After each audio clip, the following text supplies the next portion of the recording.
సాదిక్ ఎలా ఉన్నావు? బాగున్నాను పాస్టర్, మీరు ఎలా ఉన్నారు? నేను కూడా బాగున్నాను రా, దేవుని దయ వల్ల. మరి విశ్వాసం అంటే ఏంట్రా? నమ్మకం పాస్టర్. నమ్మకమా? నమ్మకం అంటే మన గురి పాస్టర్. గురి. అవును రే, బైబిల్లో కూడా విశ్వాసం లేకుండా దేవునికి ఇష్టలైనట అసాధ్యం అని చెప్తుంది కదా. మన పేరే విశ్వాసులు, మనలోనే విశ్వాసం ఉందనేగా మనకి విశ్వాసం పెట్టింది. అవును రే, నిజమే. విశ్వాసం అంటే ఏంటంటే ఒక్కొక్కసారి ఆధారమే ఉండదురా, అయినా కానీ మనం నమ్మాలి, దేవుని మీద గురి నిలపాలి. ఒక గోడ పక్కన, ప్రహరీ గోడ పక్కన ఒక చిన్న చెట్టు మొలుస్తుంది.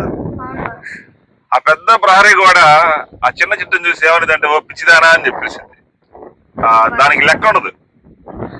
కానీ ఆ చెట్టు యొక్క విశ్వాసం ఏంటంటే అప్పుడు అవమానపడింది, చిన్నచూపు తోడబడింది. కానీ దాని నమ్మకం ఏంటంటే యేసయ్య నాకు తోడుగా ఉన్నాడు కాబట్టి ఒకరోజు ఈ గోడ నేను బదులు చేస్తాను.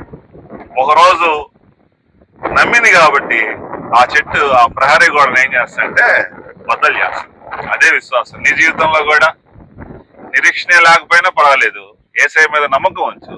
యేసయ్య నీ జీవితంలో గొప్ప కార్యాలు చేస్తాడు. సమస్యను చూసి భయపడవాకు, సమస్య కన్నా పెద్దవాడు యేసయ్య.